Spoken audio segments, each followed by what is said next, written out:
स्वदेश पर आप देख रहे हैं क्लोजिंग कॉल। आपके साथ में हूं अभिषेक सत्यव्रतम और मुंबई स्टूडियो से मेरे साथ हैं मेरे सहयोगी विकास कुमार और सृष्टि Sharma.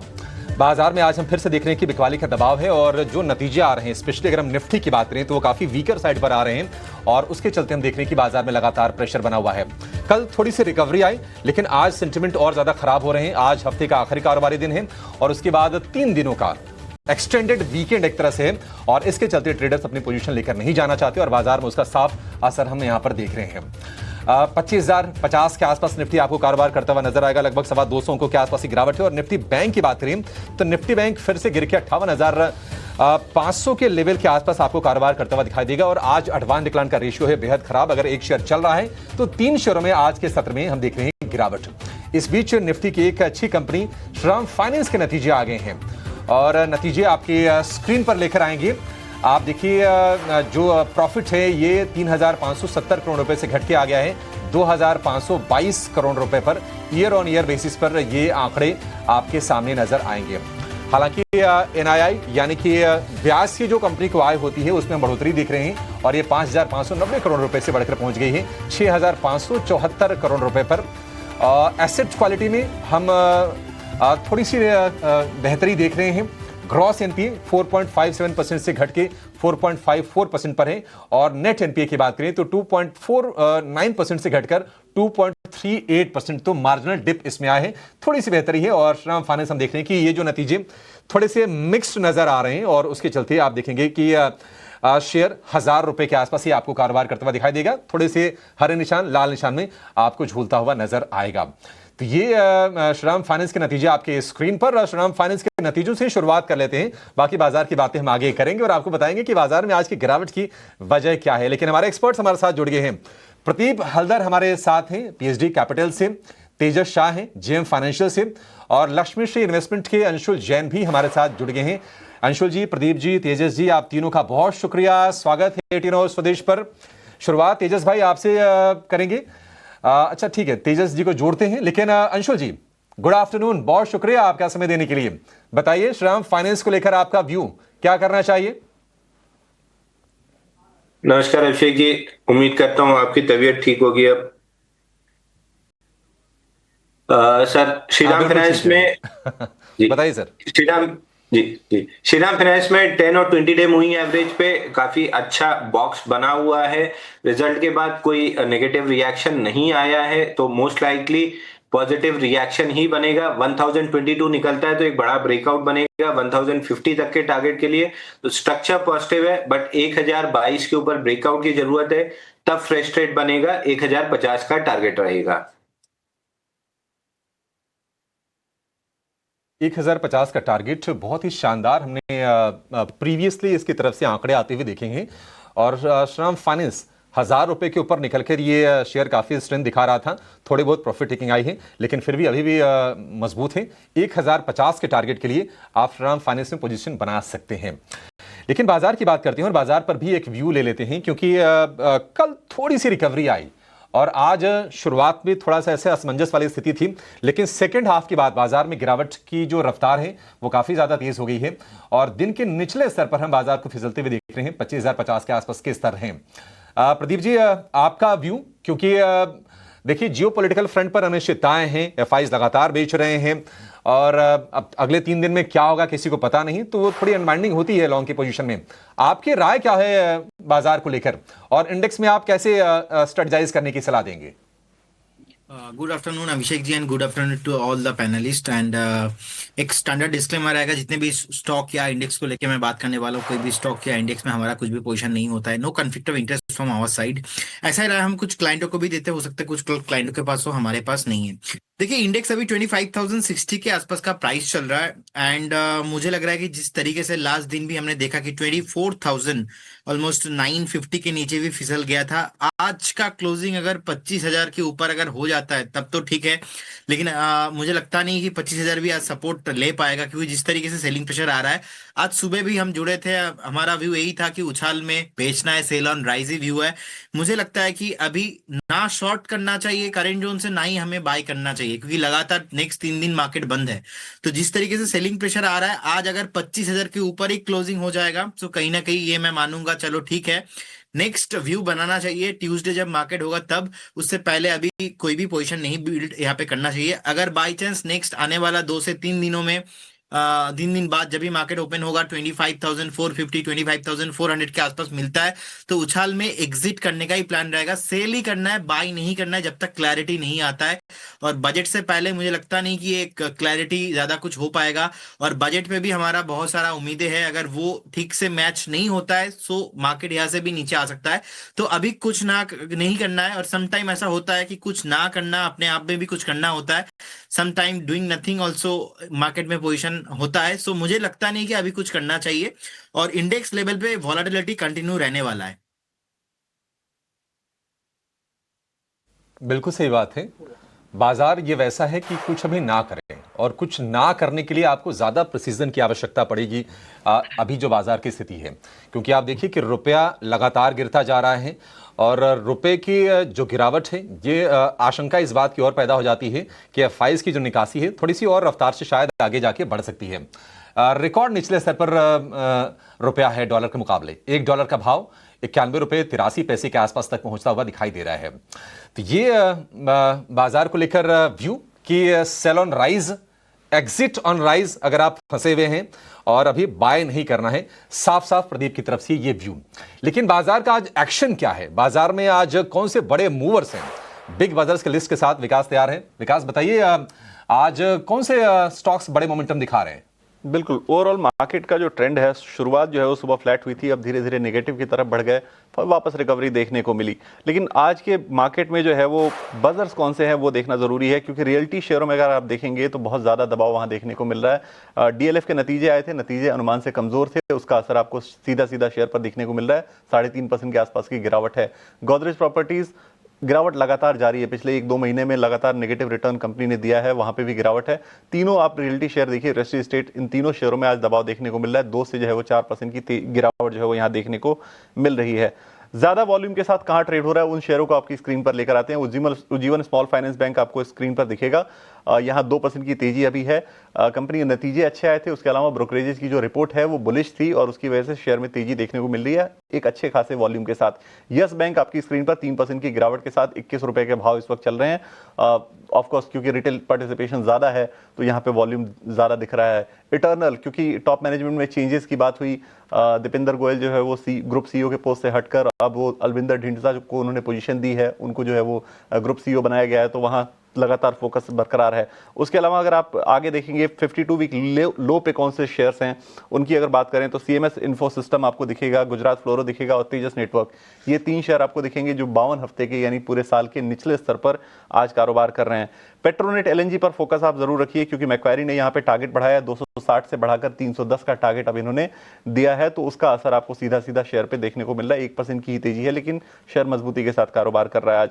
Premiere energy solar sector का ये शेयर है, 3% डाउन है, क्योंकि रेवेन्यू के फ्रंट पे जो है वो कंपनी ने गाइडेंस को मिस किया है। जो इनकी उम्मीद थी, जो एस्टिमेट इनको लेकर था कि जितना रेवेन्यू आना चाहिए उससे जो है वो कम रेवेन्यू आया, और उसका असर आपको सीधे सीधे 3.5% की गिरावट के साथ शेयर पे देखने को मिल रहा है। बंधन बैंक, नतीजे अच्छे आए थे और गाइडेंस काफी पॉजिटिव थी, उसका जो है वो असर दिख रहा है शेयर पर। अभी करीब 5% की तेजी शेयर में देखने को मिल रही है।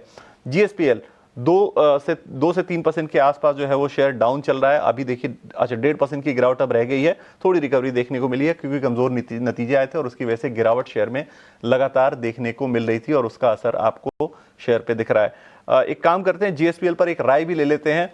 प्रदीप, आप बताइए जीएसपीएल पर आपकी क्या राय बनती है? जीएसपीएल पर अब जो है वो 1.5% की गिरावट रह गई है, 3% की गिरावट थी, रिकवरी हल्की दिख रही है नीचे से।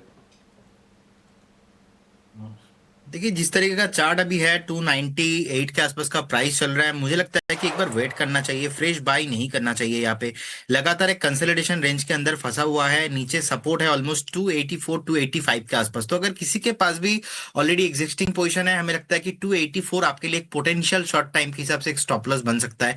284 पे एक स्टॉप लॉस मेंटेन कीजिए, बने रहिए, स्टॉक फिर से भागेंगे 325 ब्रेक होने के बाद, उससे पहले नहीं। लेकिन अभी फ्रेश पोजीशन एडवाइजेबल नहीं रहेगा, अवॉइड ही करना है आपको।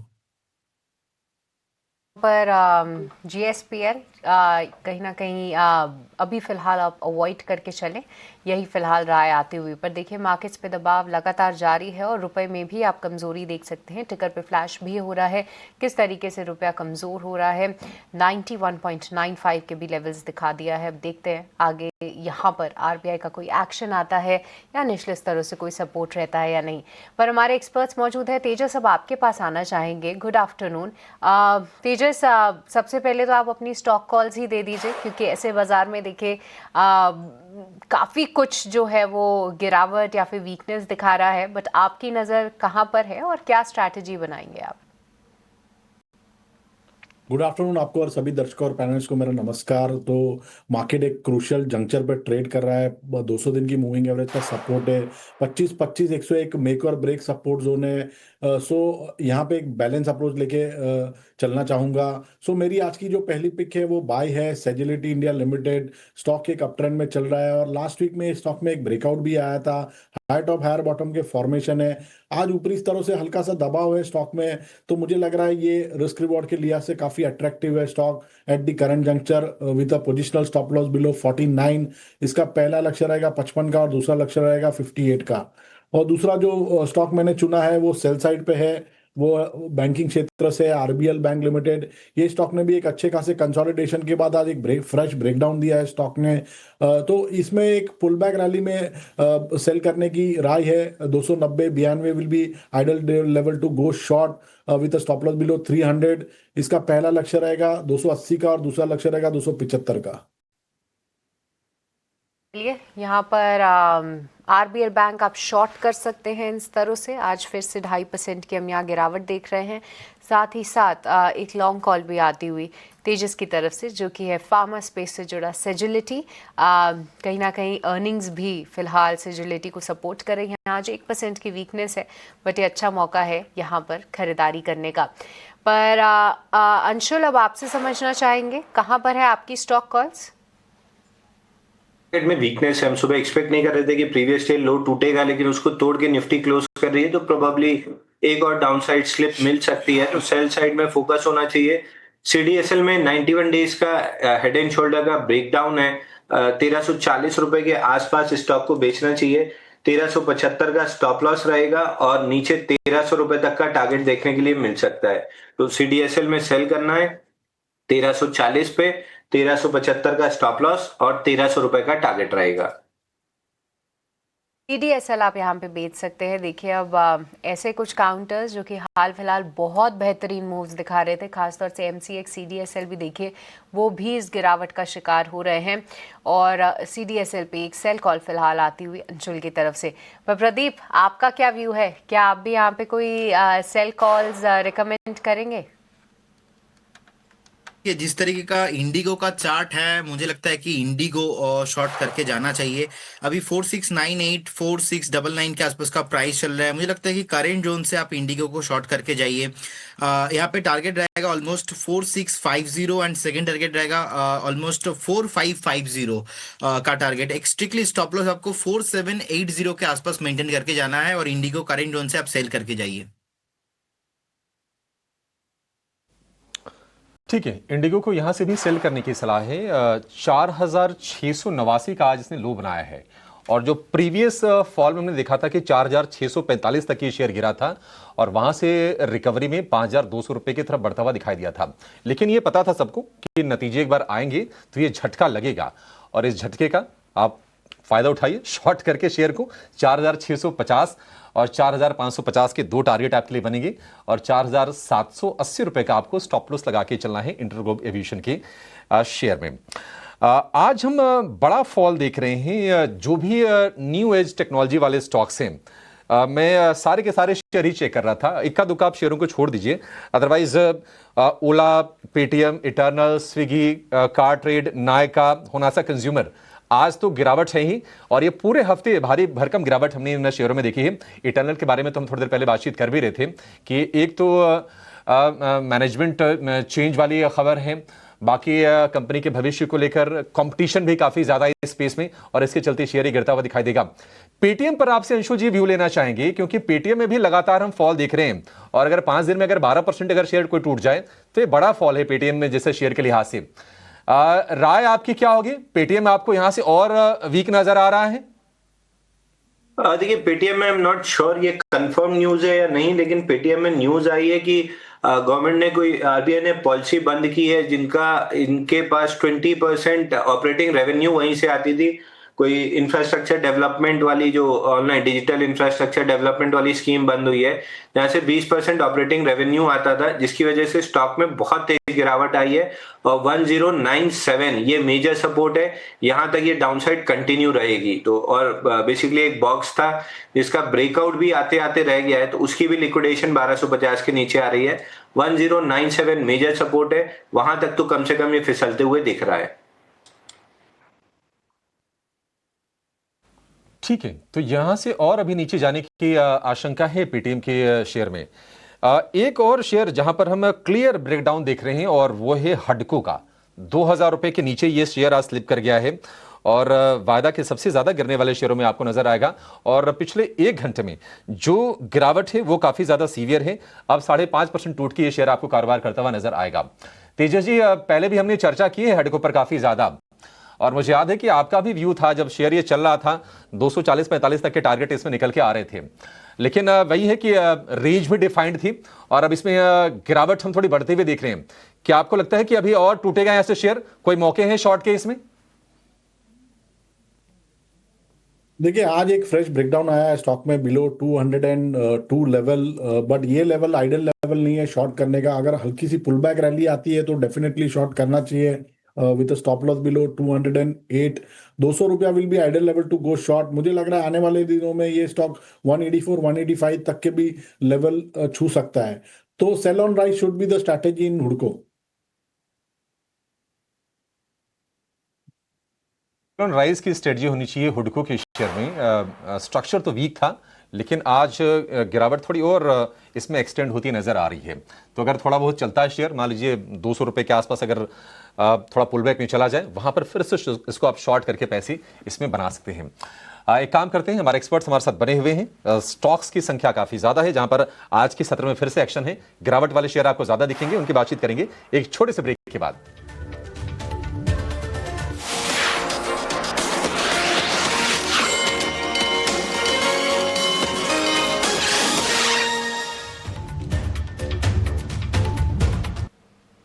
ब्रेक के बाद आपका एक बार फिर से स्वागत है क्लोजिंग कॉल में।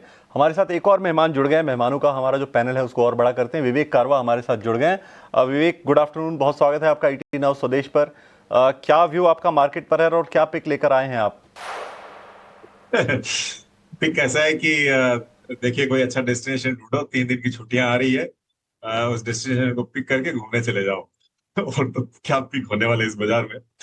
तो देखिए, आज तो आई थिंक मार्जिन कॉल्स, ये अडानी की न्यूज वगैरह के कारण अचानक मार्केट में करेक्शन आया है और मुझे लग रहा है कि लंबा वीकेंड है। इनफैक्ट मंडे भी छुट्टी है, तो उसके चक्कर में अब कोई नया पैसा तो अंदर डालना नहीं चाहेगा आज के दिन। और किसी का हाथ में अगर थोड़ा बहुत भी अगर स्टॉक्स बचा है तो वो भी सावधानी बरतने के चक्कर में वो लोग बेच के अभी निकल रहे हैं। तो अब ये तो ये होके रखा है कि बॉटमलेस मार्केट होके रखा है, तो कहीं ना कहीं यस, वैल्यूएशन वाइज वगैरह सब कुछ काफी कंफर्टिंग लेवल्स पे आ गया है। तो ये पैनिक सिचुएशन हमने कई बार देखी है पिछले मतलब हिस्ट्री में भी। तो अचानक आएगा, कभी ना कभी बाइंग आएगा। लेकिन हाँ, अब रुपये ऑलमोस्ट 92 हो गया है, तो उसका भी थोड़ा सा जोर लगा हुआ है। तो अब आज तो बोल नहीं सकते, नेक्स्ट तो ट्यूसडे ही बाजार खुलेगा, तो इसके लिए कहना बहुत मुश्किल है।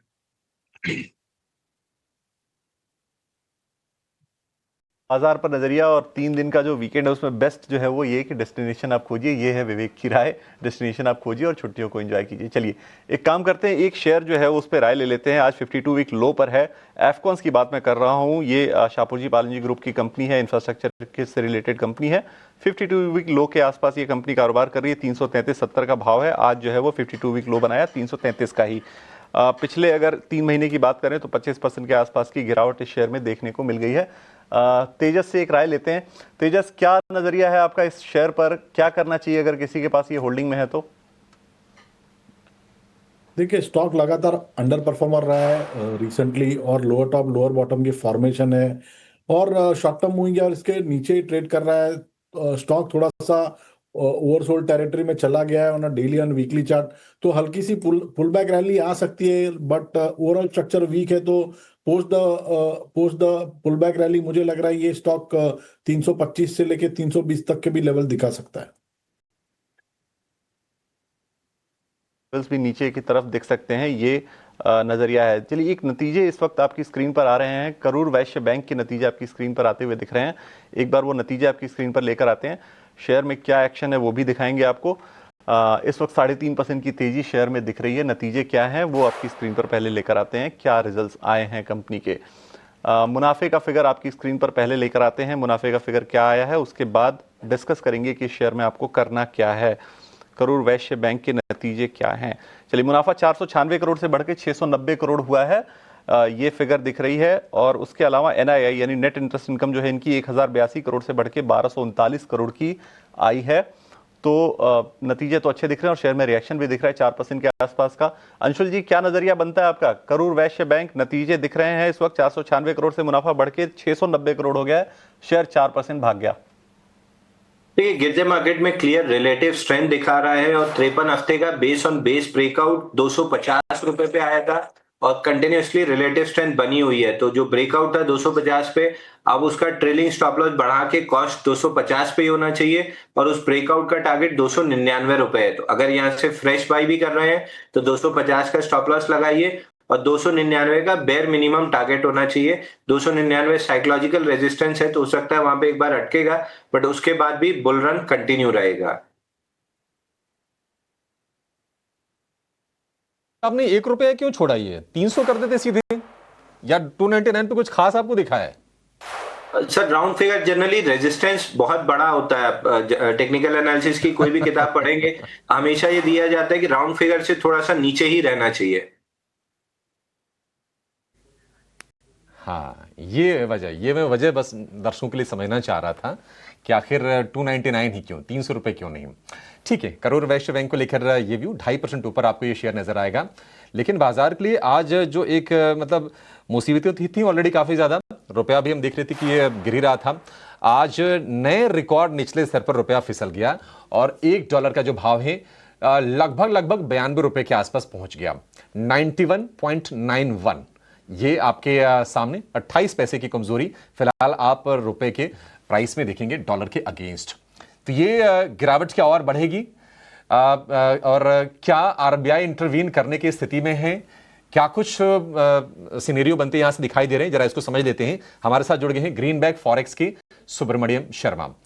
सर, बहुत शुक्रिया सुब्रमण्यम जी समय देने के लिए। स्वागत है आपके 18 स्वदेश पर। ये रुपए के फॉल को क्या आप और एक्सटेंड होते हुए देख रहे हैं? क्योंकि एफआईज की सेलिंग रुक नहीं रही है।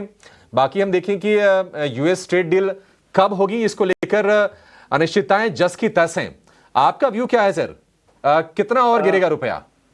देखिए, रुपये का जो फॉल जो शुरू हुआ जब से ट्रम्प इंडिया पे जो टारगेट करके जो टैरिफ पे टैरिफ बढ़ा रहे, उसके बाद जो ओवरऑल सेंटिमेंट वीक हुआ है, जो हम देख रहे हैं इक्विटी मार्केट में सेल ऑफ, जो ईयर एंड पिछले साल के एंड तक सेल ऑफ थी और इस साल की शुरुआत भी सेल ऑफ से शुरू हुई है।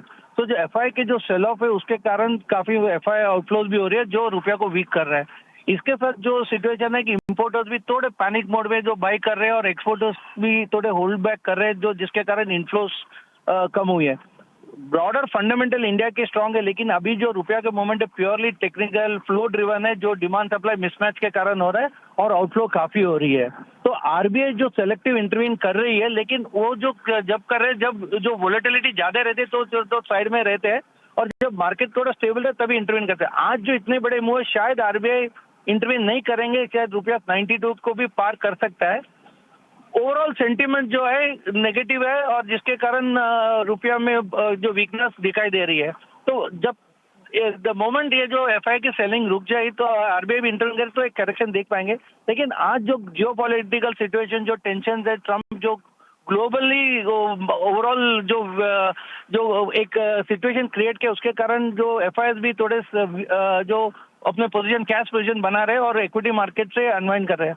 तो ये वीकनेस बना रहेगा और रुपया का जो वीकनेस 92 92.20 भी देख पाएंगे इस दौर में। अच्छा, तो सुब्रमण्यम जी, सवाल ये है कि जो बाजार के जो ट्रेडर हैं या निवेशक हैं, क्योंकि लग तो नहीं रहा है कि नहीं एफआईएस की बिकवाली कोई रुकने वाली है, ये लग रहा है कि जारी रहेगी, क्योंकि इक्विटीज मार्केट के क्यूज ऐसे हैं या फिर जो अर्निंग जो आ रही हैं कंपनीज की वो कोई बहुत कंस्ट्रक्टिव है नहीं। तो क्या डरने की जरूरत है रुपए के फॉल से? कितना डरना चाहिए सर? देखो, सिचुएशन ऐसा है कि है ना, ये जो एक अनचार्टेड टेरिटरी में रुपया पहुंचा जहां हमने देखा नहीं, और हर दिन एक नया लेवल हम देख रहे हैं। तो ये लेवल में इंपोर्टर जो एक्सपोर्टर वो अपने जो निजी पोजीशन के हिसाब से डिसीजन लेने चाहिए। एक्सपोर्टर जो 92 जिनके लिए उनका बुक के हिसाब से अच्छा लेवल है वो एडवांटेज ले सकते हैं, लेकिन जो ग्रीड और फियर फैक्टर जो होता है ना वो आज काफी मार्केट को डिराइव करती है। तो थोड़े ग्रीड होगा तो एक्सपोर्टर्स रुकेंगे और फियर के कारण इंपोर्टर्स पैनिक करेंगे और एफआई का जो सेलिंग तो बना रहा है। तो ये सिचुएशन में decision has to be taken, emotional decision के बजाय एक बेसिकली एक अपने जो पोजीशन और बेंचमार्क के हिसाब से डिसीजन लेना बेहतर रहेगा। लेकिन ये जो वन साइडेड मूव है ये इतना नहीं चलेगा, जब करेक्शन होगा वो करेक्शन भी बड़ा रहेगा, लेकिन कब होगा it's a big question mark.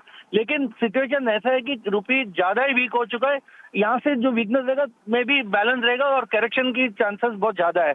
और जो ट्रम्प का जो सिचुएशन जो अभी डेवोस में देखा, उन्होंने जो ग्रीनलैंड के बारे में एक बैकस्टेप ले लिया है, अभी पता नहीं कि यूएस में उनके जो सुप्रीम कोर्ट का डिसीजन वो आने वाले, उसके कारण अगर टैरिफ या उनका जो एक्शन में अगर वो इलीगल माना जाके उनका जो टैरिफ को विड्रॉ होगा, उसके उस सिचुएशन में काफी बड़ा करेक्शन हो सकता है।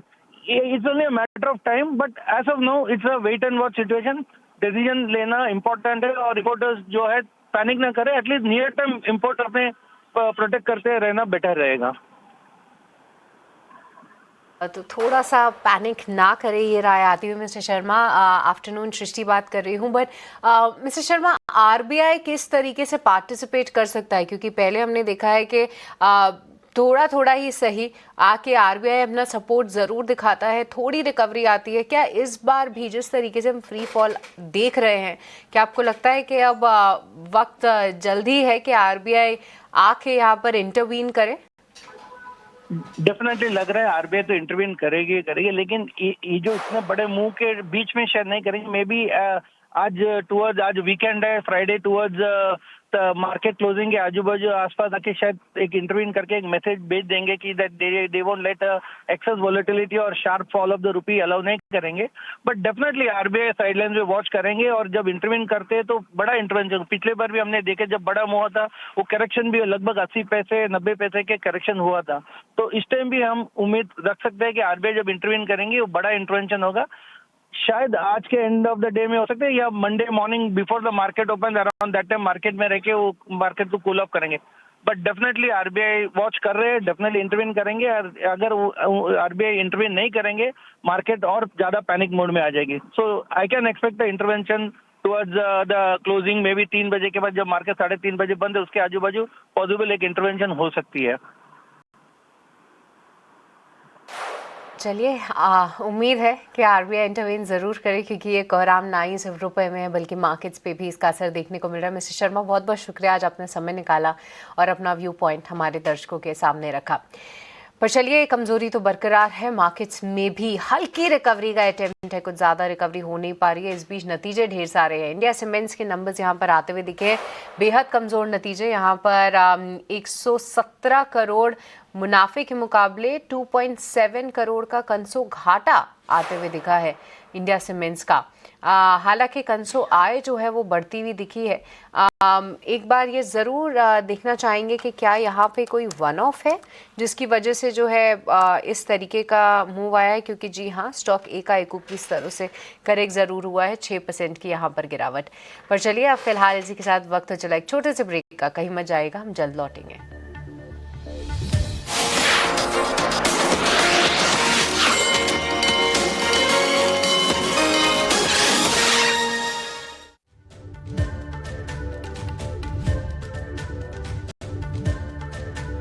ब्रेक के बाद आपका स्वागत है क्लोजिंग कॉल्स में, जहां हमारे तमाम एक्सपर्ट्स हमारे साथ बने हुए हैं और उनसे हम समझने की कोशिश कर रहे हैं फिलहाल आपके लिए बाजार की स्ट्रैटेजी। वीकनेस हावी है, रुपए में कमजोरी बरकरार है। अभी फिलहाल देखें तो 25,000 के ऊपर टिकने में कम से कम कायम तो ज़रूर है, कामयाब भी है निफ्टी 50। वहीं पर निफ्टी बैंक में 1% से ज़्यादा की गिरावट, 600 पॉइंट्स की गिरावट आप फिलहाल देखेंगे। और जी हाँ, अदानी ग्रुप ऑफ काउंटर्स में बिकवाली है और ढेर सारे काउंटर्स हैं जिसमें इटर्नल, इंटरग्लोब एविएशन कोई राहत की सांस नहीं ले रहा है। पर विवेक, इटर्नल यहाँ पे देखिए रिटेल का पार्टिसिपेशन भी बहुत ज़्यादा है। कल हमने देखा नतीजों के बाद जिस तरीके का मैनेजमेंट चेंज आया, उसके बाद जो है स्टॉक ने ऊपरी स्तरों से गिरावट दिखाई, पर आज फिर से बजाय इसके कि दीपेंद्र गोयल जी जो है अपने कुछ ईसॉप्स भी नहीं लेंगे, ये कुछ खबरें ज़रूर चल रही थी, बट 6% की करेक्शन इटर्नल में, क्या आपको लगता है कि अच्छा मौका है खरीदने का, या अभी वैल्यूएशंस सपोर्ट नहीं कर रहे इतना? दृष्टि देखिए, एकदम अब्सोल्यूट लॉन्ग टर्म प्ले है ये। यहाँ पे एक्चुअली इटर्नल को आप सिंगल आउट नहीं कर सकते, क्योंकि आप जब बात कर रहे थे तब मैंने मेरे स्क्रीन में टॉप लूजर इन ऑर्डर लगाया, तो सबसे बड़ा स्टॉक गिरा हुआ मेरे को 12% दिख रहा है, और नीचे इतने सारे मतलब करीबन 25वां भी -3% दिख रहा है। तो जब बाजार इतना भयंकर करेक्शन मोड में है, तो जाहिर सी बात है कि ये सब स्टॉक्स ने पिछले 1.5-2 साल में इनफैक्ट लोगों को कमा के दिया है, इन्वेस्टर्स को कमा के दिया है। तो काफी लोग अभी भी ऐसे स्टॉक्स में प्रॉफिट में बैठे होंगे। तो प्रॉफिट बुकिंग यहाँ पे भी हो रहा होगा, इनफैक्ट जो 1.5-2 साल पहले जिन्होंने लिया है। इनफैक्ट मुझे ध्यान है, अभिषेक और मेरी बात हुई थी तब मैंने 48 में रिकमेंड किया था। तो ये सिचुएशन है, इसके लिए सिंगल आउट नहीं कर सकते। हाँ, ओवरऑल बाजार डाउन है, इसके लिए इटर्नल भी स्पेसिफिकली डाउन है। बाकी फैक्टर्स तो मैं थोड़ा सा ही वेटेज दूंगा, ज्यादा नहीं दूंगा। अब आते हैं ऐसे स्टॉक, देखिए ऑलमोस्ट डुओपोली है इटर्नल और स्विगी। इनफैक्ट ये जो लेबर कोड वगैरह आया है, इसके कारण आई थिंक जो जो अनसर्टेनिटी थी वो पीछे जा चुकी है। सीईओ चेंज, देखिए सीईओ तो आते जाते रहेंगे, मैं उसको भी वापस ज्यादा वेटेज नहीं दूंगा, लेकिन मुझे लगता है कि एब्सोल्यूट लॉन्गर टर्म आप अगर देख रहे हो तो ऐसे स्टॉक्स में आपको बने रहना चाहिए, क्योंकि होम डिलीवरी जस्ट बिकॉज अगर कंपनी इन सब रूल्स एंड रेगुलेशंस के चेंजेस के कारण अगर समझ लीजिए 10-20 रुपए और भी बढ़ाता है डिलीवरी पे, तो ये नहीं है कि लोग डिलीवरी लेना बंद कर देंगे और फिर बाजार जाके ही खरीदना चालू करेंगे, वैसे नहीं होने वाला है। तो yes, absolute long term story है ये, आपको डेफिनेटली बने हुए रहना चाहिए, और अगर और भी करेक्शन आता है तो स्लो स्टडीली एटलीस्ट एक्यूमुलेट कीजिए। दोनों की ही बात कर रहा हूँ, क्योंकि दो ही कंपनी है, तो इसके लिए डिस्क्लेमर की जरूरत नहीं है, दो ही कंपनी है इस स्पेस में। ठीक है, एक्यूमुलेट करने की सलाह आपके लिए होगी इटर्नल को लेकर। इस बीच आप देखिए आपकी स्क्रीन पर किर्लोस्कर न्यूमैटिक, थोड़ी हम चर्चा कम करते हैं। छोटी साइज की कंपनी है, 6-7 हज़ार करोड़ रुपए के आसपास का मार्केट कैप होगा, और इसके नतीजे आ गए हैं। एबिडा की बात करें 50 करोड़ रुपए से बढ़कर 79 करोड़ रुपए के आंकड़े आपकी screen per year on year basis पर। और मार्जिन की बात करें तो 14.5% से बढ़कर जो मार्जिन है 19.5%, तो काफ़ी हेल्दी मार्जिन वैसे तो रिपोर्ट किए हैं। तो प्राइमा फेसी तो नंबर अच्छे दिख रहे हैं, कोई बहुत ज़्यादा ऐसी ट्रैकिंग होती नहीं होगी इस कंपनी की। मुनाफे की बात करें तो मुनाफा 37 करोड़ रुपए से बढ़कर 42 करोड़ रुपए का फिगर आप देख रहे हैं किर्लोस्कर न्यूमैटिक की। और शेयर को देखिए 3.5% नीचे एक झटका लगा, और लोअर लेवल से थोड़ी फिर से संभलने की कोशिश, बावजूद उसके अभी भी काफ़ी ज़्यादा गिरावट हम शेयर में देख रहे हैं। प्रदीप जी, किर्लोस्कर न्यूमैटिक जरा चार्ट चेक कीजिए इसका, क्या लग रहा है, क्या करना चाहिए शेयर में?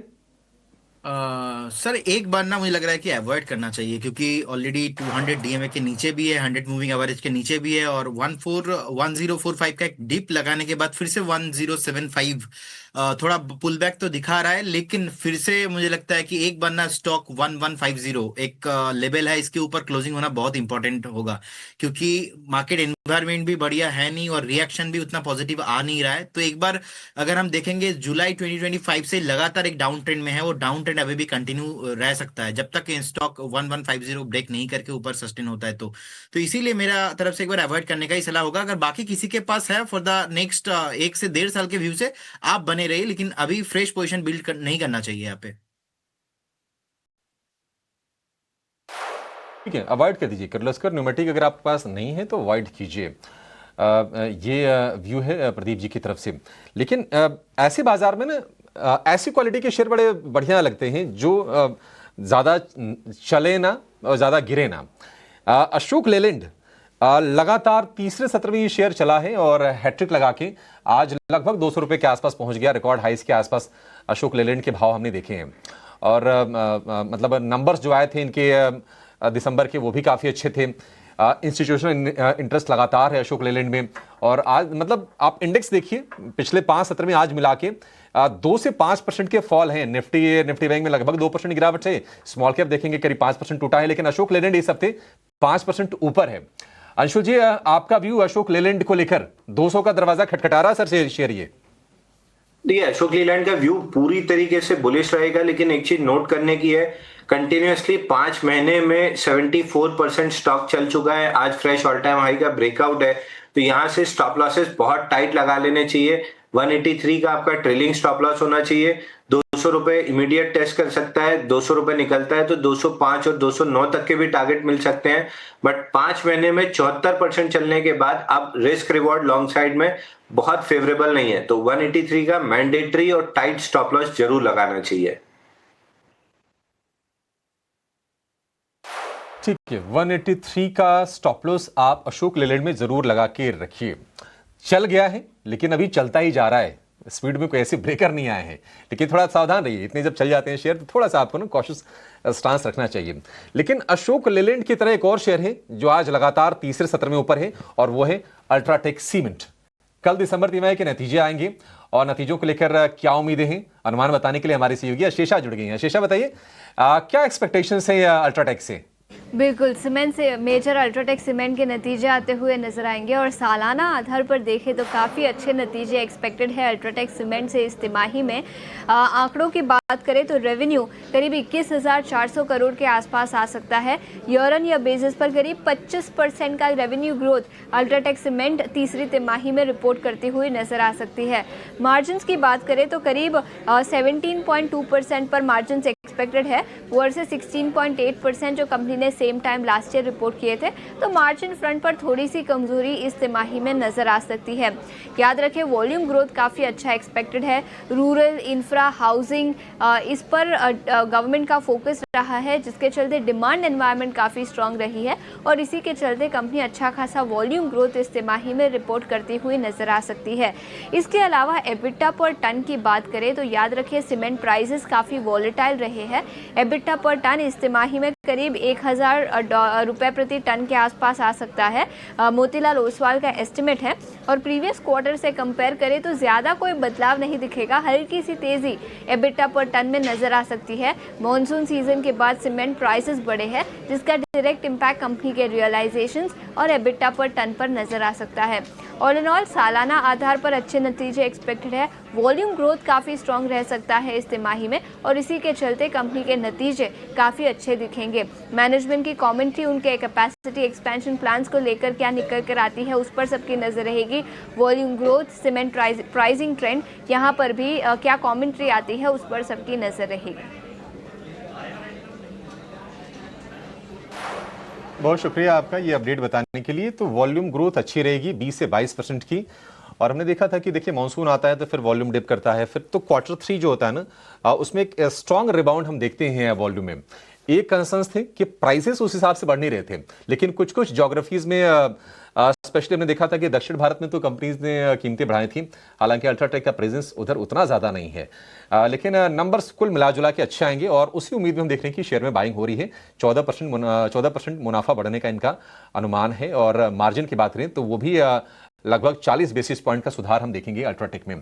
12,400 रुपये के भाव। विवेक जी, आपका व्यू अल्ट्राटेक सीमेंट को लेकर, क्या करना चाहिए? नतीजों के पहले खरीदें इसको? आई थिंक वेट करना चाहिए, क्योंकि स्टॉक एक्चुअल में थोड़ा बहुत रनअप दिखा चुका है रिसेंट पास्ट में और बाजार के करेक्शन होने के बावजूद स्टॉक में करेक्शन नहीं आया है।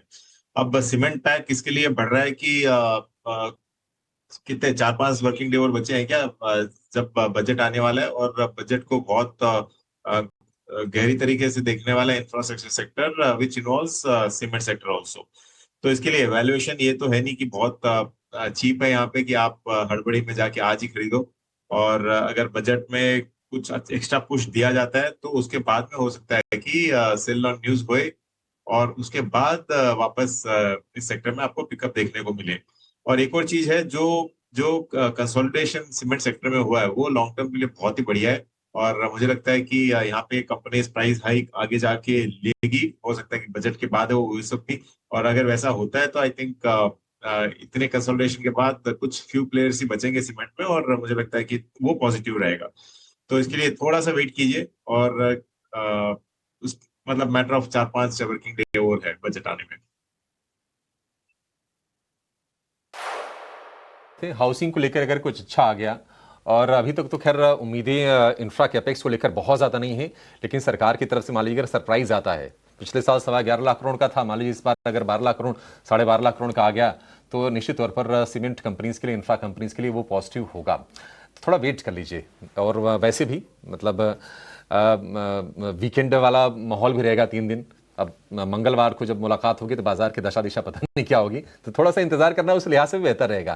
तो ये अल्ट्राटेक को लेकर व्यू हो गया, लेकिन विवेक जी ना, आप एक और कंपनी को लेकर जरा अपनी स्ट्रेटजी रेडी रखिएगा।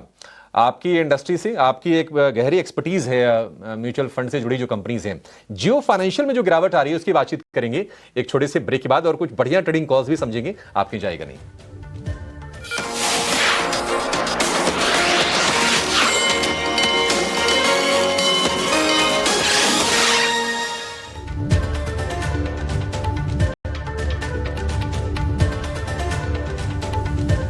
आप देख रहे हैं क्लोजिंग कॉल और तिमाही नतीजों के दौर में लॉरस लैब के नतीजे इस वक्त आप अपने स्क्रीन पर देख रहे हैं। कंपनी के कामकाजी मुनाफे के आंकड़े की अगर बात करें, 285 करोड़ से 480 करोड़ के आसपास जाती हुई इजाफा सालाना आधार पर कंपनी के रेवेन्यूज के फ्रंट पर भी देखने को मिला है, मुनाफे के फ्रंट पर भी। और कंपनी के कामकाजी मुनाफे के आंकड़े, मार्जिन जो है 20% से बढ़े हैं, बढ़कर सीधा 27% पर जाते हुए देखने को मिले हैं।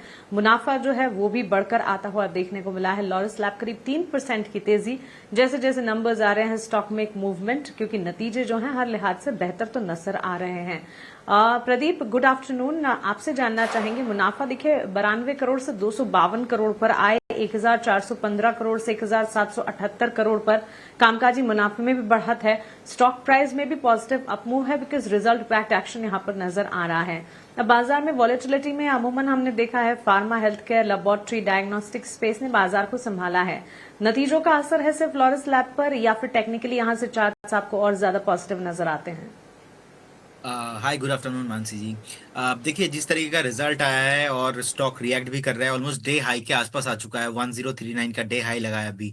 सो देखिए, मुझे लगता है कि बने रहना चाहिए और एक बेस फॉर्मेशन यहाँ पे देखने को मिल रहा है, क्योंकि लगातार एक सेलिंग प्रेशर हमने देखा ऑलमोस्ट जनवरी से ही, फर्स्ट वीक से ही एक लगातार सेलिंग प्रेशर देखने को मिल रहा था। 1130 से लगातार सेलिंग प्रेशर होने के बाद ऑलमोस्ट 985 और 995 के आसपास एक अच्छा खासा बेस फॉर्मेशन हुआ है। बेस फॉर्मेशन के बाद यहाँ पे एक पुल बैक देखने को मिल रहा है। मुझे लगता है कि यहाँ पे फॉलो बाइंग आगे भी कंटिन्यू रहेगा, और इसमें टारगेट आपको, पहला टारगेट 1076 एंड सेकंड आपको ऑलमोस्ट 1150 एंड अबव फिर से आपको लेके जाएंगे। और ओवरऑल अगर किसी के पास 2-3 महीने का भी व्यू है, मुझे लगता है कि आपको बने रहना चाहिए। ज्यादा यहाँ पे गिरावट मैं देख नहीं पा रहा हूँ, क्योंकि स्टॉक ने बहुत ही एक अच्छा खासा सपोर्ट लिया है 980 के जोन से।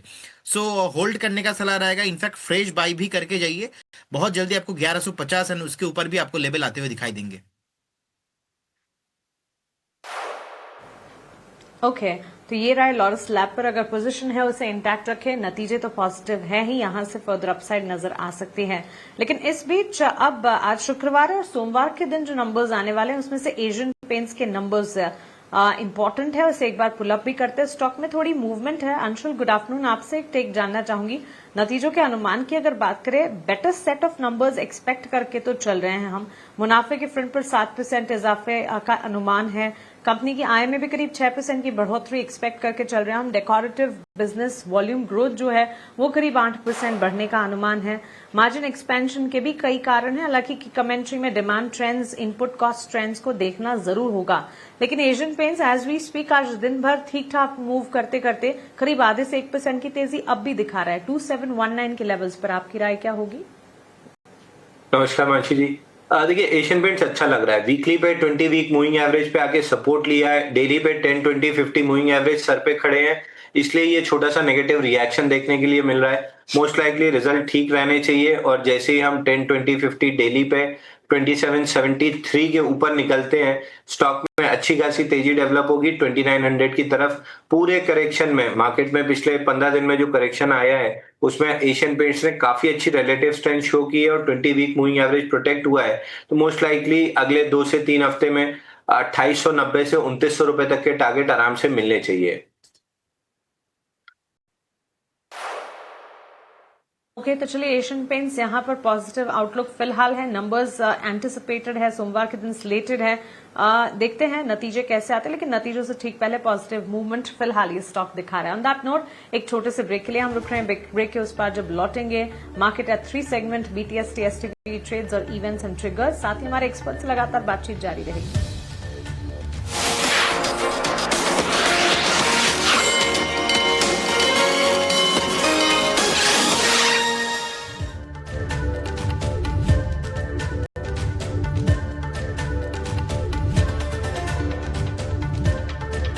ट्रेड में देख रहे हैं, साथ ही साथ क्या है उनके पीछे की खबर, ये सब कुछ समझेंगे हमारे अगले सेगमेंट मार्केट्स एट 3 में।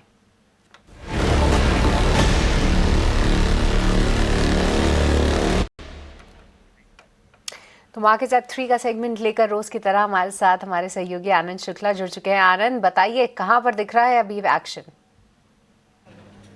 जी हाँ सृष्टि, बाजार में आज देखेंगे तो भारी गिरावट देखने को मिल रही है और जिस सेक्टर का सेंटीमेंट बिगड़ा हुआ है, मूड खराब है, वो है रियल्टी का। रियल्टी सेक्टर में लगातार 5वें दिन गिरावट देखने को मिल रही है। रियल्टी शेयरों की बात करें तो Godrej Properties, DLF, Prestige Estates, इन तीनों शेयरों में 3 से 5% की आज गिरावट देखने को मिल रही है।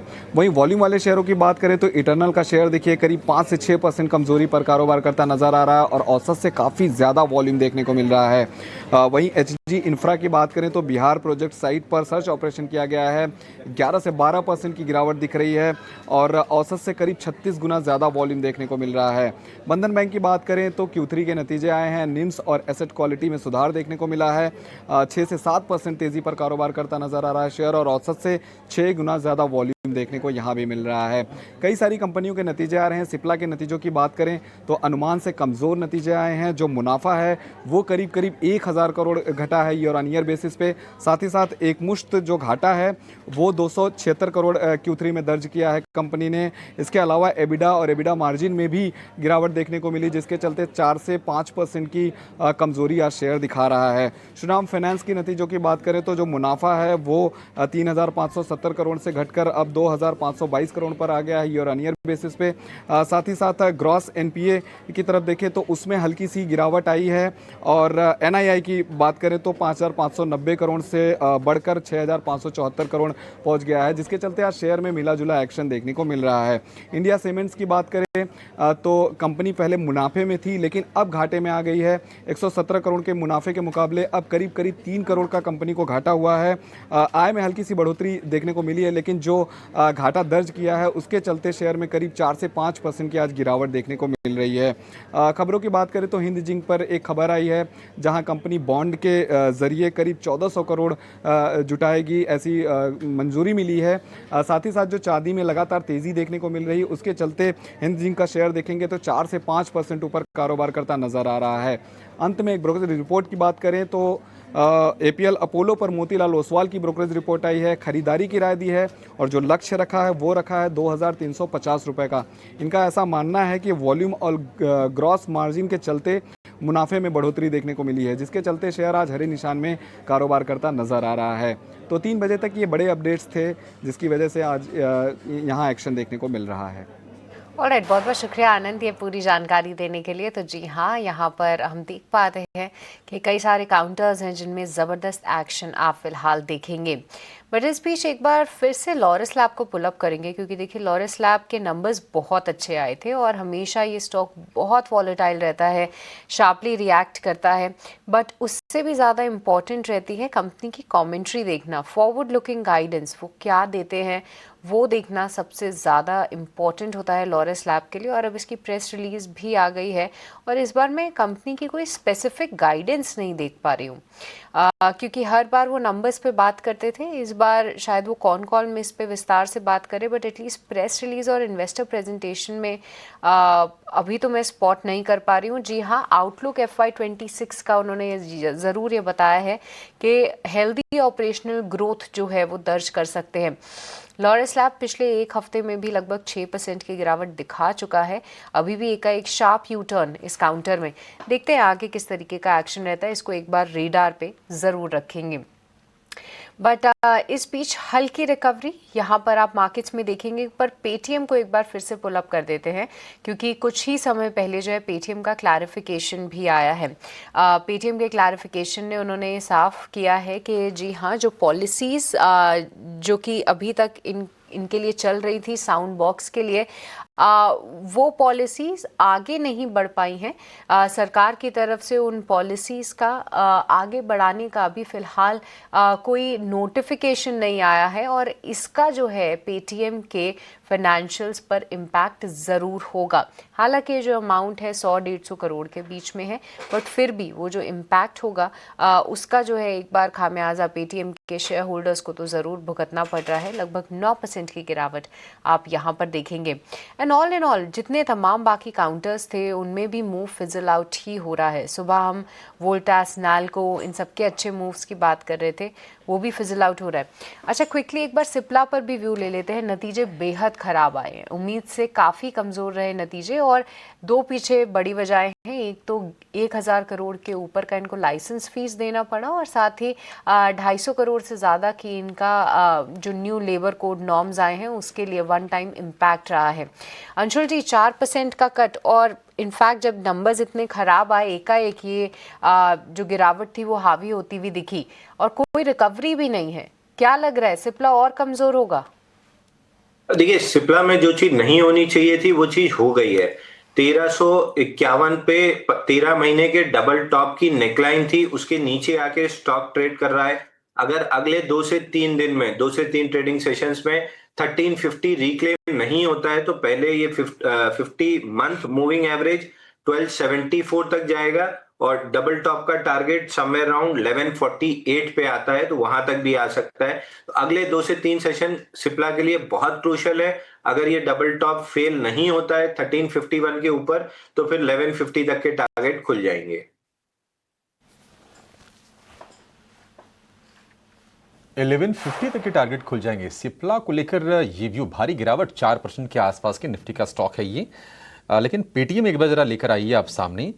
पेटीएम की तरफ से कुछ क्लैरिफिकेशंस भी आए हैं, और उसके बावजूद भी हम देख रहे हैं कि शेयर में गिरावट बढ़ती जा रही है, और अब ये दिन के निचले स्तर पर आप शेयर को देखेंगे, लगभग 10% के आसपास की गिरावट है। 1150 रुपए के नीचे के भाव आप स्क्रीन पर देखेंगे। एक और कंपनी के बारे में विवेक जी, जियो फाइनेंस को लेकर आपसे जरा राय जानना चाहेंगे।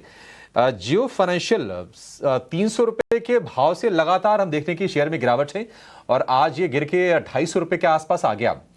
अब जियो फाइनेंस में मतलब तो जो भी खबरें आ रही हैं थोड़ी अच्छी आ रही हैं। अभी कुछ दिनों पहले खबर आई थी कि जो इनका एएमसी वाला कारोबार है ब्लैक रॉक के साथ, लगभग 10 लाख ग्राहक क्लाइंट उन्होंने कंप्लीट कर लिए हैं। लेकिन ये शेयर गिर क्यों रहा है विवेक जी?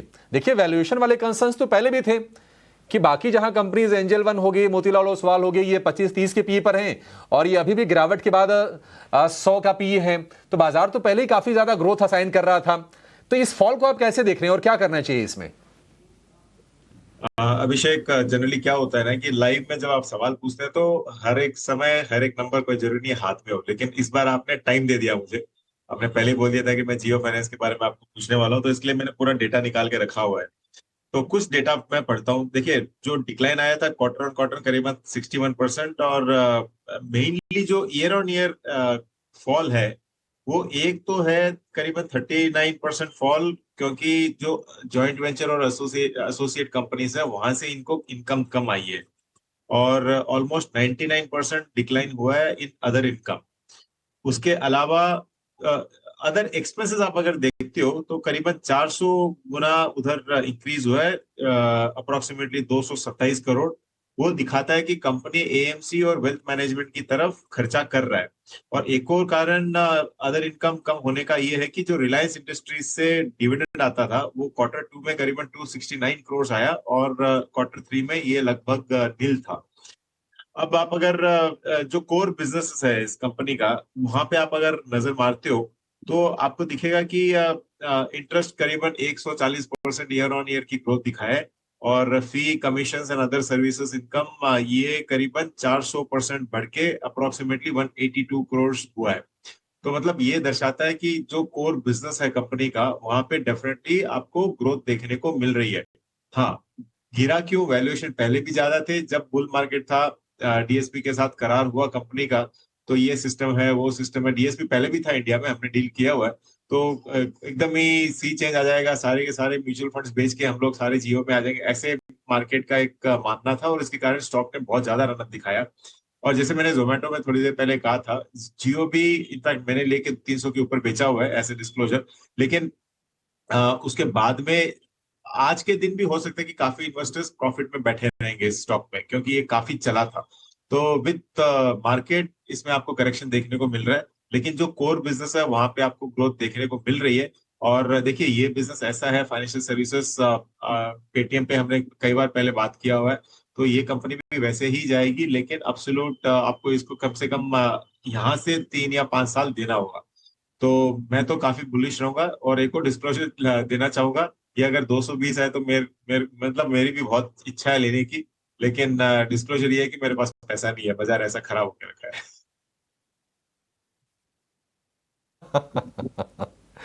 नहीं, इतने ऑनेस्ट डिस्क्लोजर विवेक जी मत दीजिए, इतनी ऑनेस्टी की जरूरत नहीं है।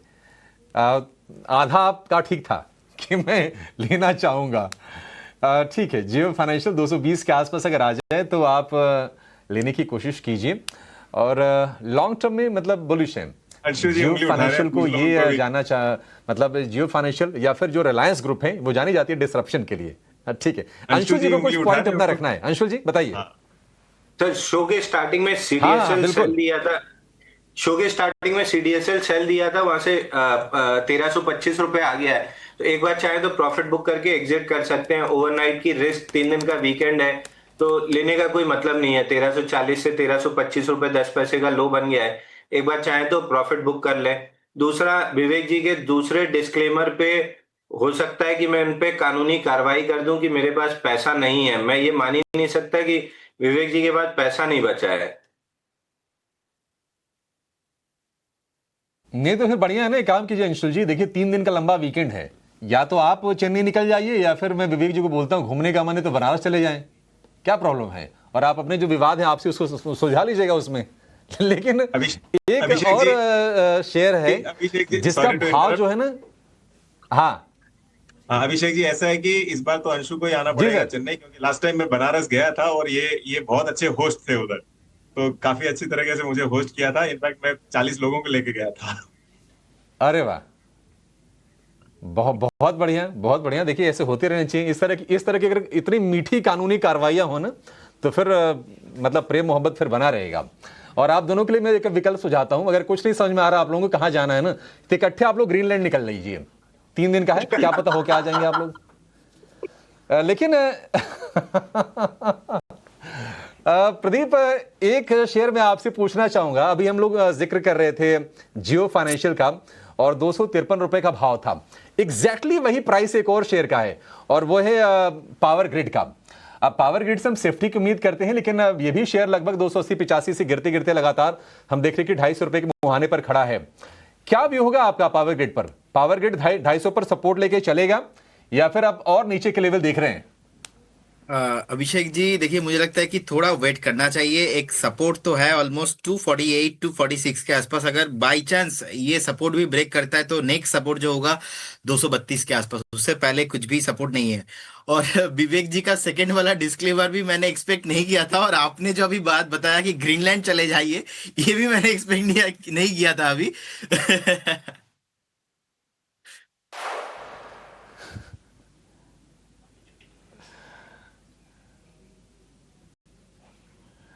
ठीक है, ठीक है, ठीक है। ये पावर ग्रिड को, अच्छा इस बीच सोना BLW की नतीजे आ गए हैं और इनकी आप देखिए कि एबिटा बढ़ा है 234 करोड़ रुपए से बढ़कर 296 करोड़ रुपए का।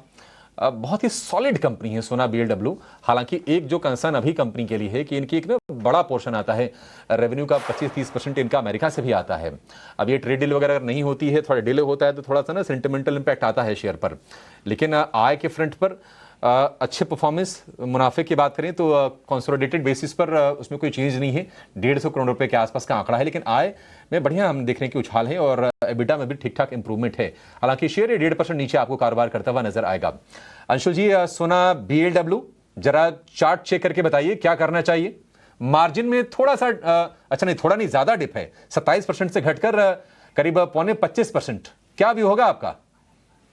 तो देखिए, पिछले 145 हफ्ते से ये 400 के लेवल प्रोटेक्ट करने की कोशिश कर रहा है, लेकिन हर बार बाउंस बैक में लोअर हाई बन रहा है।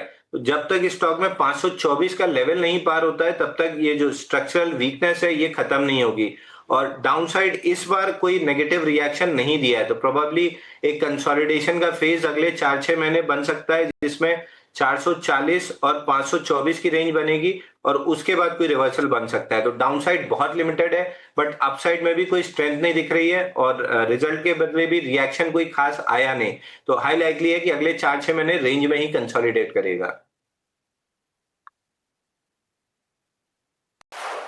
ठीक है, कंसोलिडेट करता रह सकता है ये स्टॉक की राय। फिलहाल करीब 3% की गिरावट, मार्जिन्स में कटौती है, रेवेन्यू और साथ ही प्रॉफिट फिगर्स भी इस वक्त हम देख रहे हैं। स्टॉक के नतीजों के साथ मुनाफे में कोई बदलाव नहीं, रेवेन्यू में बढ़त बावजूद इसके स्टॉक में डाउन ट्रेंड्स नजर आ रहे हैं। लेकिन इस बीच अंशुल जी, आपसे एक टेक अडानी ग्रुप स्टॉक्स पर भी मैं जानना चाहूंगी। आज अडानी ग्रुप स्टॉक्स में गिरावट है, सारे के सारे स्टॉक्स में बिकवाली इस वक्त नजर आ रही है। Adani green, Adani energy, Adani enterprises, power, ये तमाम स्टॉक्स अगर आप देखेंगे बिकवाली का दबाव, टोटल गैस, क्या गिरावट में कहीं मौका अडानी ग्रुप में देखना चाहिए या फिर इसे फिलहाल के लिए आप वॉच लिस्ट में रखेंगे? देखिए, जो न्यूज आ रही है SEC के समन डिलीवर करने की अदानी जी पे, अगर ये सही निकलती है तो थोड़ा सा और डाउनसाइड मिल सकता है। तो उस न्यूज पे थोड़ी सी क्लैरिटी का वेट करेंगे। बट ऑलमोस्ट 116 हफ्ते के लो पे है अदानी एंटरप्राइजेस। अगर बॉटम फिशिंग करना है तो थोड़ा बहुत यहाँ पे ओवरऑल अपने पोर्टफोलियो का 4-5% अगर इन्वेस्ट करना है तो अदानी एंटरप्राइज में बॉटम फिशिंग के तौर पे किया जा सकता है।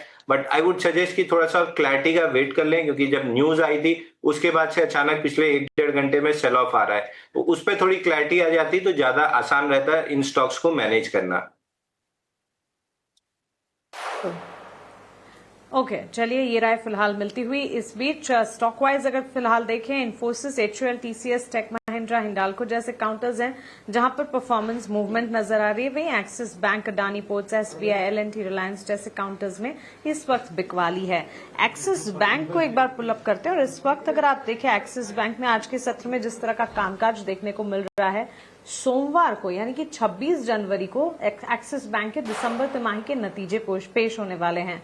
नंबर्स कैसे रह सकते हैं, एक्सपेक्टेशंस क्या हैं, ये एक बार रविंदर से समझ लेते हैं, उसके बाद एक्सपर्ट से इस पर राय भी लेंगे। रविंदर, बताएं एक्सिस बैंक के नतीजों से क्या उम्मीदें लगाई जाए?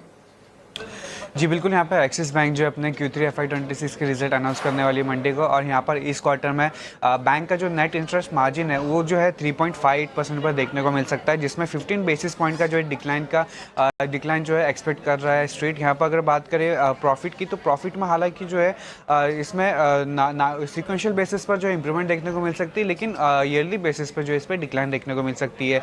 और ओवरऑल बिजनेस मोमेंटम जो हेल्दी रहने के जो है एक्सपेक्टेशन है, लेकिन कॉस्ट रेशियोज एलिवेटेड रह सकते हैं और सीजनल ट्रेंड्स के चलते स्लिपेजेस को देखने को मिल सकते हैं, जिससे कि बैंक का जो एसेट क्वालिटी है उसमें थोड़ा सा जो है डिक्लाइन देखने को मिल सकता है। अब बात करें कौन सी ऐसी चीज़ें हैं जो मॉनिटरेबल रहेगी, यहाँ पर निम्स जो है Q3 FY26 में बॉटम आउट हो सकते हैं और आगे चलकर मार्जिन स्टेबलाइज जो है होते दिख सकते हैं, और रिटेल एसेट क्वालिटी में इंप्रूवमेंट का सिग्नल्स मिल रहा है, खासकर कार्ड्स और अनसिक्योर्ड लोन्स में स्ट्रेस अब स्टेबलाइज होता हुआ दिख रहा है। और आगे चलकर डिपॉजिट ग्रोथ और कॉस्ट कंट्रोल जो है क्रिटिकल रहेगा, खासकर लोअर कॉस्ट ऑफ फंड की सस्टेनेबिलिटी पर फोकस रहेगा, और क्रेडिट ग्रोथ का जो फोकस है धीरे धीरे सिर्फ होलसेल लोन से हटकर जो है ब्रॉड बेस्ड रिकवरी की तरफ शिफ्ट हो रहा है।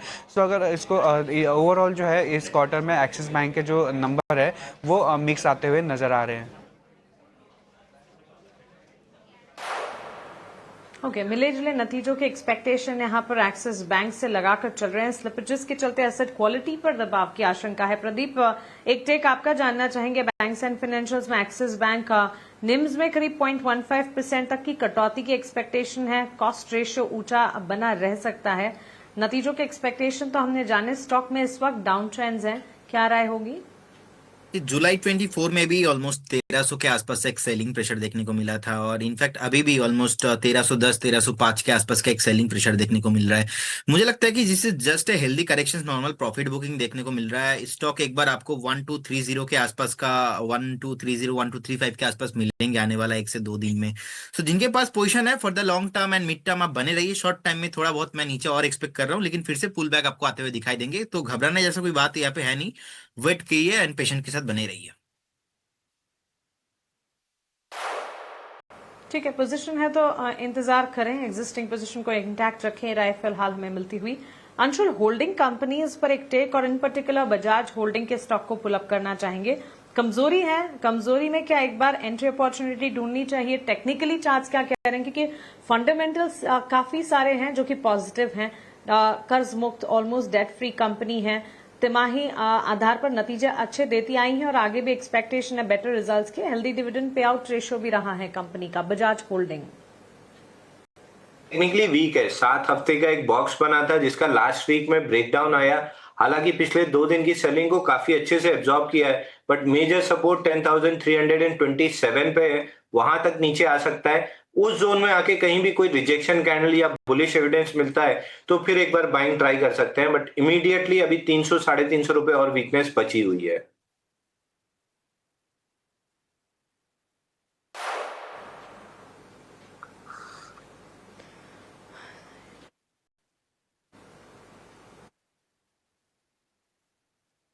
ये व्यू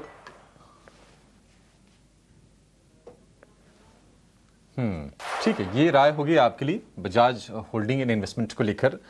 बाजार देखिए बंद होने में करीब करीब समय है 8 मिनट के आसपास का, और अभी जो स्थिति है मतलब बाजार के दिन के निचले स्तर पर आपको कारोबार करता हुआ दिखाई देगा। 253 अंकों की भारी गिरावट, 25,000 के बेहद करीब। कल थोड़ी सी रिकवरी आई, लेकिन आज फिर से माहौल काफी ज्यादा नेगेटिव। और निफ्टी बैंक की बात करें तो आज की रिकवरी निफ्टी से थोड़ी सी ज्यादा ही है। 850 अंकों की गिरावट निफ्टी बैंक में इस वक्त आपको नजर आएगी, और 58,500 के स्तर को भी निफ्टी बैंक ने तोड़ा है। 59,500 पर हम ये कह रहे थे कि एक क्रूशियल लेवल है ये, लेकिन आज हम देख रहे हैं कि गिरावट कहीं ज्यादा गहराती हुई आपको नजर आएगी। और निफ्टी बैंक के जितने भी शेयर हैं, आप बंधन बैंक को छोड़ दें तो आपको चौतरफा फॉल नजर आएगा। आईसीसी बैंक 1350 के नीचे, एचडीएफसी बैंक 900 रुपए के आसपास, 910 915 के आसपास आपको ट्रेड करता नजर आएगा। और एसबीआई में गिरावट है करीब 2% के आसपास की। अंशुल जी, आपसे ये जानना चाहेंगे कि मान लीजिए किसी को अगर पुट खरीदना हो अगर निफ्टी बैंक में, क्या आप एडवाइस करेंगे? हालांकि थोड़े से प्रीमियम ज्यादा होंगे, या फिर छोड़ दें अभी निफ्टी बैंक, या फिर इंडेक्स को भी अवॉइड ही करें? देखिए, अवॉइड कर देना चाहिए। 3 दिन का एक्सटेंडेड वीकेंड है तो वैसे भी आपका टाइम वैल्यू मारा जाएगा अगर आप कॉल या पुट कुछ भी खरीद के जाए। 3 दिन का एक्सटेंडेड वीकेंड है तो टाइम वैल्यू वैसे ही मारा जाएगा। तो इट इज बेटर कि जब वॉलेटिलिटी इतनी हाई है और 3 दिन का लंबा वीकेंड है, उसमें भी डोनाल्ड ट्रंप तुरंत पलटी मार जाते हैं अपनी बात से, तो कुछ अच्छा बुरा इस टाइप का अगर आपके अगेंस्ट गया तो लंबा लॉस होने की प्रोबेबिलिटी है। इसलिए 3 दिन के वीकेंड को निकल जाने दीजिए। ट्यूसडे फिर मॉर्निंग में अगर कोई ट्रेड बनेगा तो हम जरूर आगे सजेस्ट कर देंगे। नहीं, सही बात है, सही बात है। टाइम वैल्यू क्यों अपनी खराब करना, आप अवॉइड कर दीजिए। गोदरेज प्रॉपर्टीज पर जरा एक व्यू लेना चाहेंगे, क्योंकि ये शेयर लगभग 2200 रुपए से लगातार गिरावट का शिकार होते होते अब 1500 रुपए के आसपास चला गया है। आज का जो लो है 1537 रुपए का है। आप उसी के आसपास शेयर को आप कारोबार होते हुए देख रहे हैं दिन के निचले स्तर पर। और सिर्फ यही नहीं, आप देखिए लोढ़ा में भी लगभग इतनी गिरावट है। लेकिन गोदरेज प्रॉपर्टीज के साथ प्रॉब्लम क्या है कि ये सबसे वीकेस्ट काउंटर है। महीने भर में लगभग 1/4 आपकी जो वेल्थ है वो गोदरेज प्रॉपर्टीज से इरोड हो चुकी है। राय इसको लेकर प्रदीप जी, गोदरेज प्रॉपर्टीज क्या यहां से भी इसको शॉर्ट कर सकते हैं?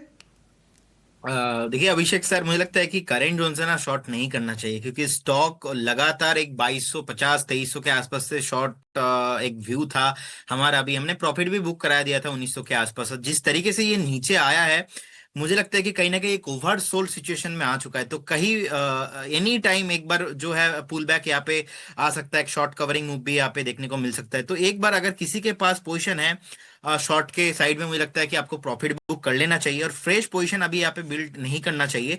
एक बार 2-4 दिन वेट करना चाहिए। 1625 इसके ऊपर क्लोजिंग के बाद फिर से इसमें मोमेंटम आते हुए दिखाई देंगे। अगर किसी का व्यू लॉन्ग टर्म है, मुझे लगता है कि एक वैल्यू इन्वेस्टिंग किया जा सकता है। आपको एक स्टैगर मैनर पे आप मोटा मोटा इफ यू हैव 100 रुपीज, आप 25% अभी इन्वेस्ट कीजिए, बाकी थोड़ा और 50 पॉइंट नीचे आने पे और थोड़ा इन्वेस्ट कीजिए। मोटा मोटा स्टैगर मैनर पे फॉर द लॉन्ग टर्म आप बाय करके जा सकते हैं। और अगर आपका शॉर्ट पोजीशन भी था तो एक बार एग्जिट करके प्रॉफिट बुक कीजिए।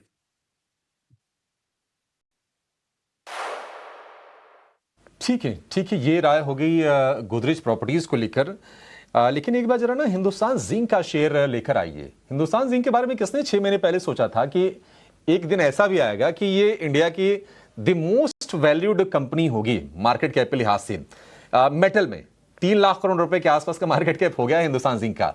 और एक तरह से इसकी पेरेंट आप मान सकते हैं वेदांता है, लेकिन वेदांता से भी ज्यादा मार्केट कैप हिंदुस्तान जिंक का हो गया है। और अगर आप जेएसडब्ल्यू स्टील जैसे दिग्गज से भी तुलना करेंगे तो उसके मुकाबले भी आपको हिंदुस्तान जिंक ऊपर दिखाई देगा। आज देखिए चांदी की जो सुपर जो रफ्तार रही है उसका पूरा बेनिफिट मिला है और आज 710 रुपए के आसपास का इसने हाई लगा दिया। हिंदुस्तान जिंक, अंशुल जी क्या राय होगी? प्रॉफिट टेकिंग करते हुए चलना है या फिर बस स्टॉप लॉस ऊपर करते चलना है? कौन सा विकल्प आपको बेहतर लग रहा है? देखिए, जब मोमेंटम इतना स्ट्रांग हो तो टॉप प्रिडिक्ट करने की जगह ट्रेलिंग स्टॉप लॉस लेके इसको पुश करते रहना ज्यादा बेटर है। फिलहाल जो स्विंग लो बना है, आखिरी जो स्विंग लो है वो 652 रुपए पे है, तो 652 रुपए का ट्रेलिंग स्टॉप लॉस लगा के होल्ड करना चाहिए। अगर ये मोमेंटम इसी तरह बना रहा, क्योंकि साइन ऑफ वीकनेस तो बिल्कुल भी नहीं दिख रहा है, अगर ये मोमेंटम बना रहा तो जो प्रीवियस हाई था 22 मई 2024 को 763 रुपए 70 पैसे बना था, वो लेवल भी आराम से टच हो सकता है। तो बेटर है कि ट्रेलिंग स्टॉप लॉस ले लीजिए 652 का जो स्विंग लो है और मोमेंटम प्ले आउट करते रहिए। ठीक है, तो चलिए ये राय फिलहाल हिंदुस्तान जिंक पर बनती हुई दिख रही है। और इस बीच अगर आप देखें, इस वक्त मार्केट क्लोज होने में महज 2-2.5 मिनट बचे हैं। बाजार में दिन भर हमने उतार चढ़ाव के बीच कामकाज देखा। वन लास्ट थिंग प्रदीप, आपसे जानना चाहूंगी before we reach towards the closing of the market, IT sector में क्या कोई कन्विक्शन फिलहाल बन रहा है? छोटी मझौली आईटी कंपनियों के नंबर्स अब आना शुरू हुए हैं। इन्फोसिस से पॉजिटिव शुरुआत हुई थी और ओरेकल फाइनेंशियल सर्विसेज के स्टॉक को देखें आज अच्छी मजबूती दिखा रहा है। क्या कहीं पर कोई एंट्री अपॉर्चुनिटी या इस सेक्टर को सिर्फ वॉच लिस्ट में रखना चाहिए?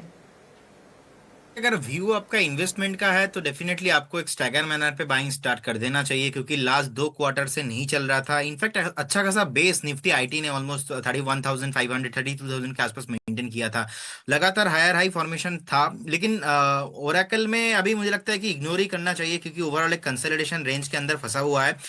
इन्फोसिस मुझे चार्ट में अच्छा लग रहा है, क्योंकि एक पुल बैक आया है और पुल बैक मुझे लगता है कि कमिंग डेज में भी ये फॉलो अप जो बाइंग है कंटिन्यू होगा। आपको 1840 1850 तक जाने के लिए रेडी हो रहा है।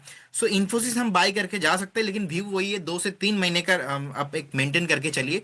2-4 दिन का व्यू नहीं होना चाहिए।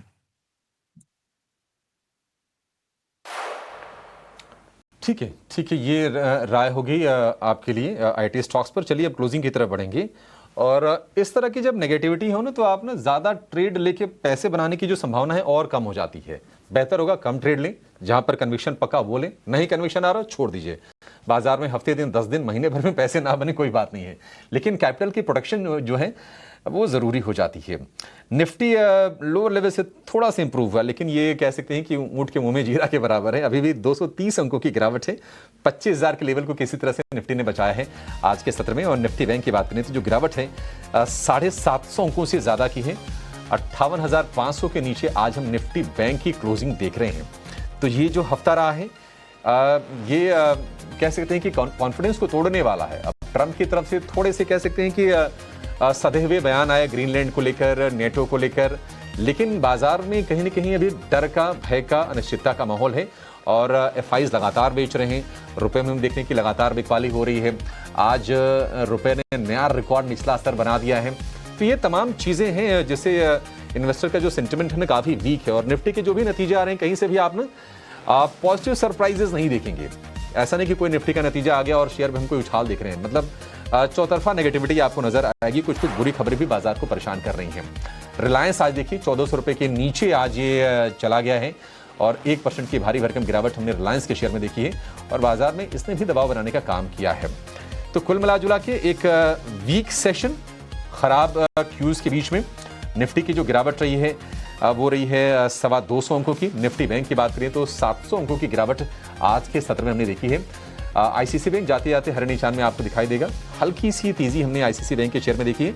अदरवाइज जो सबसे ज्यादा डिस्ट्रप्टर थे अडानी ग्रुप के शेयर में हमने भारी बिकवाली आज के सत्र में देखी। कुछ नेगेटिव खबरें आई। 7% अडानी पोर्ट टूटा। अडानी इंटरप्राइजेस की बात करें तो 11% की गिरावट। अडानी ग्रीन में 14% की गिरावट आज हमने देखी है। और इसके अलावा इटर्नल हो गया, पेटीएम हो गया, इंटरग्लोब एविएशन हो गया, जियो फाइनेंशियल 4 से लेकर 8-9% के आसपास की गिरावट इन शेयरों में हमने देखी है। जाते जाते जेएसडब्ल्यू स्टील के नतीजे आ गए हैं। मुनाफा अनुमान से बेहतर आया है। 1620 करोड़ रुपए का अनुमान था, 2140 करोड़ रुपए के आसपास का मुनाफा है। और आय की बात करें तो 44,500 करोड़ रुपए। थोड़ा सा कह सकते हैं कि अनुमान से कमजोर आय का नंबर आया है। शेयर में आज हमने 1.5% के आसपास, 1.25% के आसपास की गिरावट हमने देखी है। अब इसका जो इंपैक्ट आएगा ना, ये आएगा मंगलवार के सेशन में। चलिए फिलहाल इस शो को यहां पर समाप्त करते हैं। आज तो एडवांस डिक्लाइन रेशियो भी काफी ज्यादा वीक रहा, लेकिन निफ्टी 241 अंक गिर के और निफ्टी बैंक 727 अंक गिर के आज के सत्र में बंद हुआ है। सेंसेक्स की गिरावट रही 770 अंकों के आसपास की। इस शो में इतना ही। अंशुल जी, प्रदीप जी, आप दोनों का बहुत शुक्रिया आज हमें समय देने के लिए और विस्तार से तमाम शेयरों पर हमारे दर्शकों को गाइड करने के लिए, उन्होंने बेहतरीन ट्रेडिंग पिक्स भी बताने के लिए। फिलहाल मानसी को, सृष्टि को आप मुझे दीजिए इजाजत। एक छोटे से ब्रेक के बाद हम कराएंगे आपकी अगले हफ्ते की तैयारी। आपकी जाएगा नहीं। नमस्कार।